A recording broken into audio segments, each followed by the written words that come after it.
What's up, Smealers? Welcome to Shark Stories, episode 6. Okay, this one's a little morbid, just to warn you. But okay, in 1990, late 90s, I had heart surgery done, right? I had a mitral valve repair.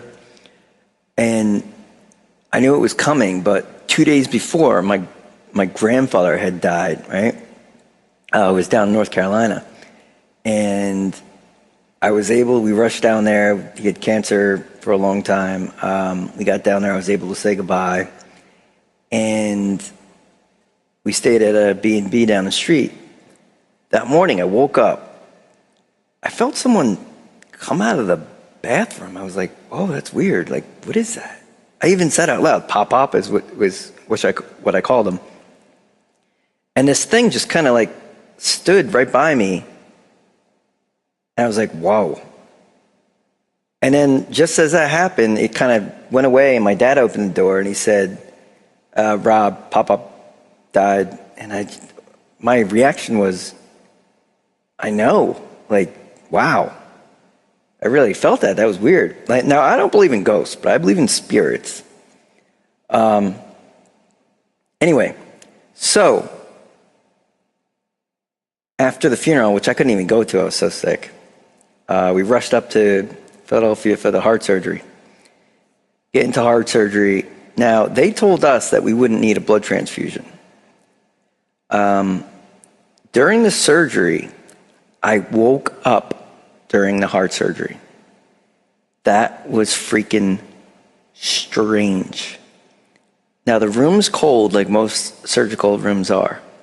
I feel my open heart in the freezing cold air because my chest is, cut open. I couldn't open my eyes. I couldn't move. I couldn't tell them I was consciously awake. My conscience was awake.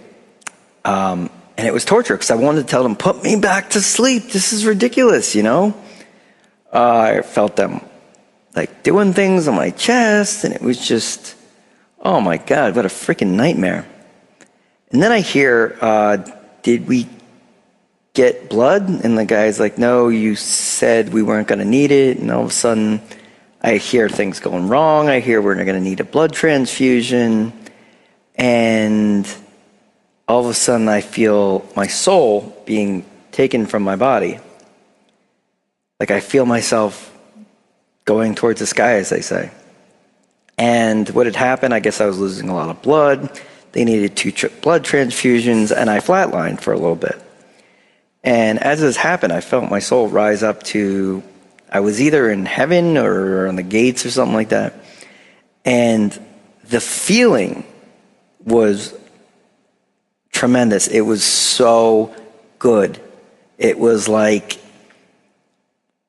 just orgasmic and like you were on heroin or something. I've never been on heroin, but I imagine if you were on heroin, like just this feeling of elation, because you didn't feel any sort of pain. Not only did you not feel pain, there was no feelings of guilt, worry, shame. All those feelings were gone. There was no anxiety. All that was gone. I was like, wow, it is great here. I thought I died and I thought I was in heaven. I mean, at the time, I was a good enough person where I thought I would deserving of going to heaven. Now, maybe not so much. That's a whole other shark story. And I don't remember if I heard or I saw, I'm pretty sure it was just me hearing my grandfather, who had died 2 days earlier now. And he said, Robert, it's time to go back. And I was just like, no, like, I want to be here. Like, this place is awesome. And he was like, you're too young. You're too young. Just go back. And I remember sort of trying to plead with him to say, like, no, I want to stay.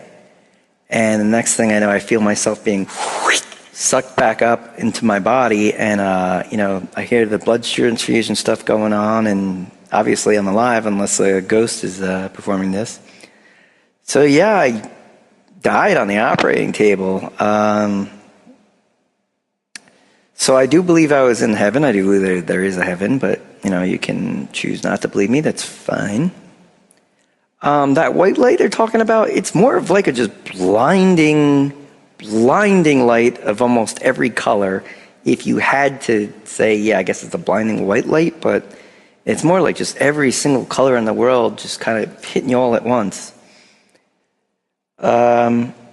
Yeah, so that was when I died on the operating table. Hope you enjoyed a very morbid shark story, episode 6. Shark out.